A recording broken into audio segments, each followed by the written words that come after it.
یہ بڑا مشہور قول ہے حضرت علی کا، اسے یاد رکھنا۔ آپ فرمایا کرتے تھے علم جو ہے وہ مال سے ہمیشہ بہتر ہے۔ ایک شخص نے کہا حضور تھوڑی سی بات کھول دیں، تو آپ فرمانے لگے مال تو فرعون کی وراثت ہے اور علم نبیوں کی وراثت ہے۔ امید ہے، بڑی امید ہے سرکار قدموں میں بلائیں گے۔ کرم کی جب نظر ہوگی مدینے ہم بھی جائیں گے، اور اگر جانا مدینے میں ہوا ہم غم کے ماروں کا تو مکینے گنبد خضرا کو حال دل سنائیں گے۔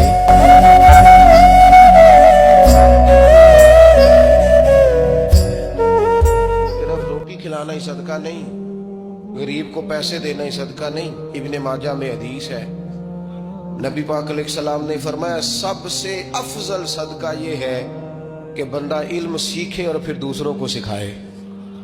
یہ افضل ترین صدقہ ہے، یہ بھی صدقہ کریں۔